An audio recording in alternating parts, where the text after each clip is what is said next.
हरे Krishna.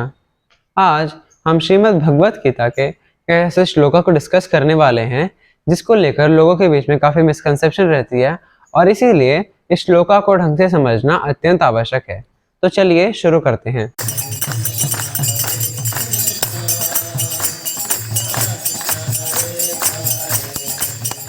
Shrimad Bhagavad Gita chapter 2 shloka number 47। कर्मण्य एव अधिकारस्ते मा फलेषु कदाचन मा कर्म फल हेतुर्भो ते संगोस्तु कर्मणि। Translation by his divine grace AC Bhaktivedanta Swami Srila Prabhupada की जय। श्री भगवान कहते हैं, कर्म करने पर जीवात्मा का अधिकार है, परंतु उसका जो फल है उस पर उसका अधिकार नहीं है। और जीवात्मा जो कर्म करता है उसको उसका जो फल मिलता है तो उसको अपने आप को उस फल का कारण नहीं समझना चाहिए और कभी भी उस फल से अटैच भी नहीं होना चाहिए।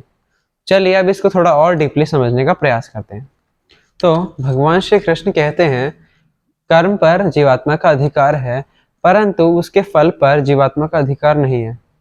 तो इसका अर्थ यह नहीं है कि कर्म करो, फल की चिंता मत करो, नहीं।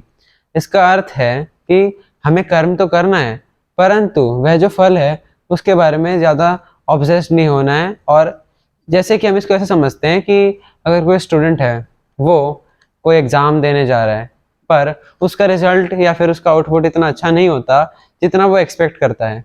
तो ऐसा क्यों? क्योंकि भगवान श्री कृष्ण ने कहा है कि कर्म तो हम करेंगे परंतु उसके फल पर अधिकार नहीं है। इन द सेंस हो सकता है हमारे रिजल्ट उतना अच्छा ना हो जितना हमने सोचा हो। तो इसको बहुत सारे फैक्टर्स अफेक्ट करते हैं। जैसे कि पहला हो गया हमारा कि हम मोड ऑफ मटेरियल नेचर को जिसको अक्वायर करके हम अपना कर्म करते हैं, जैसे कि सतोगुण, रजोगुण या फिर तमोगुण। इसके अलावा हम जो कर्म कर रहे हैं उस समय हमारा सराउंडिंग एनवायरनमेंट कैसा है, फेवरेबल है या अनफेवरेबल है। तो इन सब से भी हम जो कर्म करते हैं उसका जो फल आता है वो हमें अफेक्ट करता है। सो बेसिकली इसका अर्थ है कि हम जो कर्म कर रहे हैं वह तो हमारे हाथ में है परंतु उसका जो फल है वह हमारे हाथ में नहीं है। आगे भगवान श्री कृष्ण समझाते हैं कि हम जो कर्म कर रहे हैं उसका जो फल है तो हमें अपने आप को उसका कारण नहीं समझना चाहिए, क्योंकि जब हम कोई कर्म करते हैं तो वह हमारे हाथ में होता है परंतु उसका फल हमारे हाथ में नहीं होता।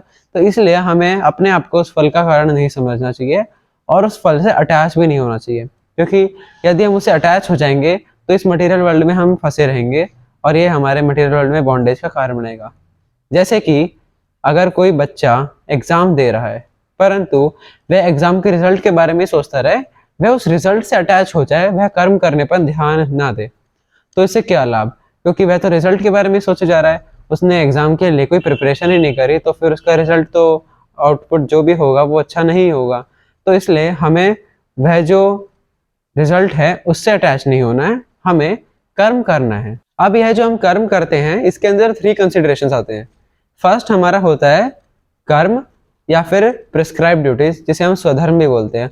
अब कर्म का अर्थ है, स्वधर्म का अर्थ है वह कार्य करना, वह कर्म करना जो कि हमारे शास्त्रों ने इंस्ट्रक्ट करा है, जो कि हमारे ऑथराइज शास्त्रों ने हमें प्रिस्क्राइब करा है कि जीवात्मा को यह ड्यूटी करनी है। दूसरा हमारा होता है विकर्म, अर्थात गलत कार्यों में इन्वॉल्व होना, कि मतलब हमारे शास्त्रों ने कहा है कि यह कार्य करने हैं और हम क्या करें, हम उसका अपोजिट कार्य करें, हम गलत कार्य करें, तो वह आता है विकर्म में। और तीसरा हमारा होता है अकर्म, मतलब कि अपनी प्रिस्क्राइब्ड ड्यूटीज को निभाना ही नहीं।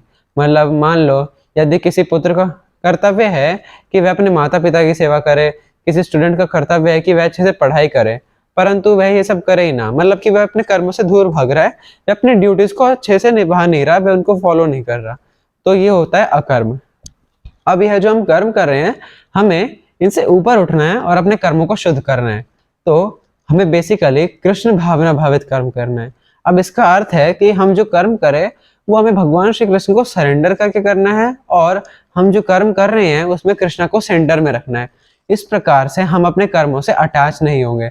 और ये जो चक्र है ना कि हम कर्म करते हैं फिर हम एंजॉय करते हैं, सफर करते हैं, इससे भी हम मुक्त हो जाएंगे और इस प्रकार से हम भक्ति के पथ में आगे बढ़ सकते हैं और अपने कर्मों को शुद्ध कर सकते हैं। तो चलिए आज की इस वीडियो को यहीं पे समाप्त करते हैं। जल्द ही मिलते हैं आपसे नेक्स्ट वीडियो में। Thank you very much. Hare Krishna.